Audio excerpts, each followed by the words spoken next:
na nga ang pinakakaintay-hintay natin na praying mantis from Las Piñas. So bago natin unboxing to guys, gusto ko muna ipakita sa inyo yung pinaka-humble home nila. Ayan ho, no?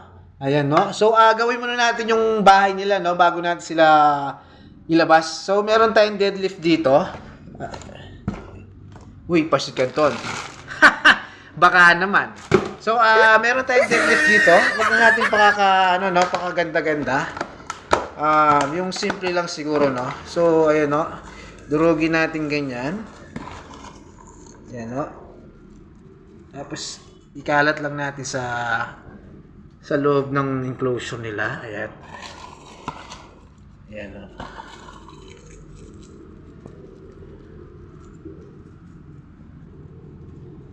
Ayan. Isa pa. So, ang bilis dumating nung delivery natin. From kung gusto nyo po lang mag-keep ng praying mantis, message nyo lang po si Mantis PH.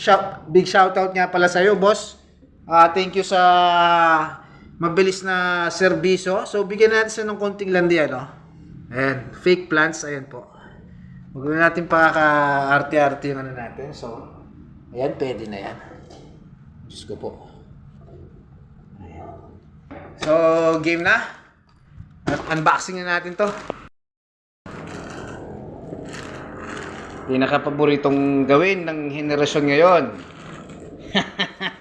ay ang magbukas ng parcel.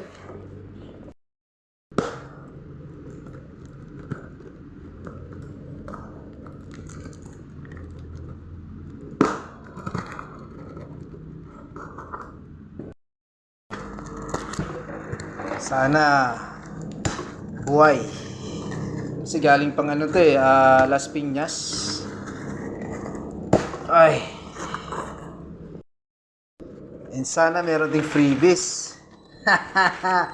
Shoutout sa'yo, Mantis PH. Message nyo lang siya kung gusto nyong mag-keep ng exotics.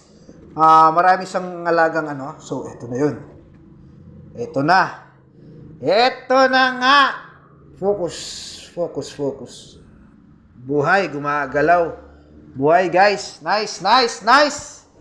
So, meron tayong meron tayong free feeders galing kay Mantis PH. Napakabait talaga. The best ka talaga, Mantis PH.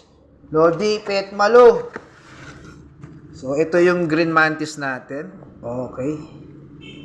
Buhay na buhay. Ayaw mag-focus, guys.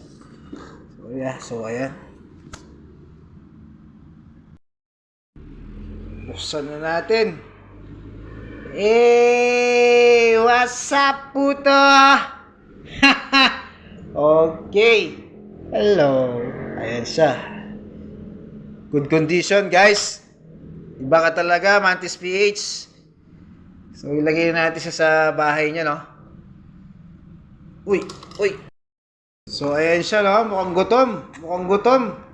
Nice. Good condition. So, check it out naman natin itong isa. Outfit check.